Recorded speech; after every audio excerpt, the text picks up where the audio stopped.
여호와께서 내 음성과 간구에 귀를 기울이심으로 내가 여호와를 사랑하리로다. 아멘. 오늘 하루 우리의 간구에 응답하시는 은혜를 힘입어서 주님을 더욱더 사랑하고 내 평생 기도하리라 은혜로운 다짐이 우리 가운데 있는 복된 날 되시기를 주님의 이름으로 축복합니다. 이 시간 다 함께 사도신경으로 우리의 신앙을 고백합니다. 나는 전능하신 아버지 하나님 천지의 창조주를 믿습니다. 나는 그의 유일하신 아들 우리 주 예수 그리스도를 믿습니다. 그는 성령으로 잉태되어 동정녀 마리아에게서 나시고 본디오 빌라도에게 고난을 받아 십자가에 못 박혀 죽으시고 장사된 지 사흘 만에 죽은 자 가운데서 다시 살아나셨으며 하늘에 오르시어 전능하신 아버지 하나님 우편에 앉아 계시다가 거기로부터 살아있는 자와 죽은 자를 심판하러 오십니다. 나는 성령을 믿으며 거룩한 공교회와 성도의 교제와 죄를 용서받는 것과 몸의 부활과 영생을 믿습니다. 아멘. 하나님의 말씀은 에스라 6장 3절에서 7절입니다. 고레스왕 원년에 조서를 내려 이르기를 예루살렘에 있는 하나님의 성전에 대하여 이르노니 이 성전 곧 제사드리는 처소를 건축하되 지대를 견고히 쌓고 그 성전의 높이는 60규빗으로 너비도 60규빗으로 하고 큰 돌 3켜에 새 나무 1켜를 놓으라. 그 경비는 다 왕실에서 내리라. 또 느부갓네살이 예루살렘 성전에서 탈취하여 바벨론으로 옮겼던 하나님의 성전 금, 은 그릇들을 돌려보내어 예루살렘 성전에 가져다가 하나님의 성전 안 각기 제자리에 둘지니라 하였더라.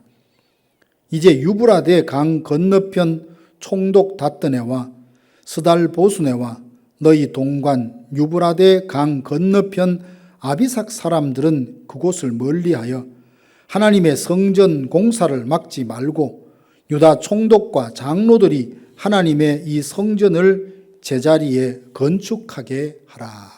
아멘. 누구나 인생에는 기복이 있기 마련입니다. 하늘을 찌를 듯 사기가 충천해서 목숨을 바쳐서라도 충성하겠다며 결의가 가득할 때가 있는가 하면 하나님 어디 계십니까? 차라리 사는 것보다 죽는 것이 더 낫겠습니다. 이렇게 탄식할 때도 있죠. 베드로를 보십시오. 예수님께서 너희는 나를 누구라 하느냐 물으시니 주는 그리스도시요 살아계신 하나님의 아들이라고 대답을 하고 칭찬을 듣습니다. 그런 베드로도 예수님께서 십자가에 못 박히시자 실망해서 물고기 잡으러 디베라 바닷가로 갔습니다. 이렇듯 누구나 넘어질 수 있고 미끄러질 수 있습니다.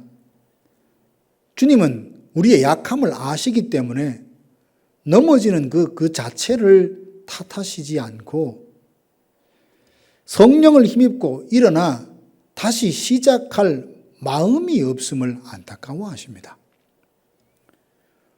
반대나 혹은 고난과 핍박으로 인해서 아니면 상황이 여의치 않아 해야 할 일을 하지 못하고 있다면 일어서서 다시 시작할 수 있기 원합니다. 바벨론 포로에서 돌아온 유다 백성들은 2년 2개월째 성전 기초를 쌓았습니다. 이 일을 위해 백성들이 자원하여 예물을 드립니다. 그런데 방백 르훔과 서기관 심세는 성전을 다시 세운다는 소식을 듣고 뇌물을 주어 관리들을 통하여서 계획을 막습니다. 그리고 아닥사스다 왕에게 편지로 고발하기를 이 사람들이 성전을 짓도록 성읍을 건축하도록 내버려 둔다면 왕에게 조공이나 관세나 통행세를 내지 않을 뿐 아니라 왕의 통치에서 벗어날 것이라고 참소를 합니다. 아닥사스다 왕은 전후 사정을 자세히 살펴보지 않고 르훔과 심세의 주장만 믿고 성전 건축을 중단하라고 명령을 해버립니다.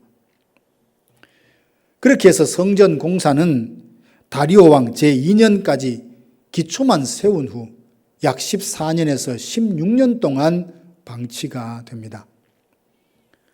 성전 재건은 하나님께서 예레미야 선지자를 통해서 포로가 된 지 70년이 지나면 회복하겠다 하신 언약의 성취가 걸린 문제라 반드시 재건되어야만 합니다. 그러면 어떻게 스룹바벨과 돌아온 유다 백성이 다시 성전 재건을 시작할 수 있었습니까? 하나님께서 학개 선지자와 스가랴 선지자를 보내 말씀을 통해 그 백성들을 일깨워 주셨습니다. 학개 선지자는 유다 백성들에게 성전이 황무하였는데 너희가 판벽한 집에 사는 것이 옳으냐 너희 소위를 살펴보라며 성전 재건을 촉구합니다. 학개 선지자가 메시지를 전한 후 몇 개월 후 스가랴 선지자가 나타나서 외칩니다. 여호와의 말씀에 너희는 내게로 돌아오라. 그리하면 나도 너희에게로 돌아가리라. 이는 힘으로도 능으로도 아니 되고 오직 나의 신으로 된다며 성전 재건을 촉구합니다. 선지자들이 외치자 총독 스룹바벨과 대제사장 여호수아와 백성들의 마음이 뜨거워지며 감동이 되어서 일어나 성전 공사를 다시 시작하게 되었습니다. 우리가 선을 행하다가 낙심이 되었을 때 스스로 깨닫고 벌떡 일어나는 경우는 극히 드뭅니다. 이대로는 안 된다. 내가 바로 일어서야지라는 생각을 갖고 있어도 스스로 일어나지 못하다가 누군가가 하나님의 말씀을 전해주면 말씀과 함께 성령이 역사하셔서 낙심된 자리에서 일어나 다시 시작하는 것을 봅니다. 베드로가 낙심해서 디비라 바닷가에 물고기 잡으러 갔을 때 예수님은 그를 다시 일으켜 주시려고 찾아가셨습니다. 베드로를 앞에 두고 네가 나를 사랑하느냐 물으시고 내 양을 먹이라 라며 말씀으로 베드로를 다시 일으켜 세워주지 않으셨습니까?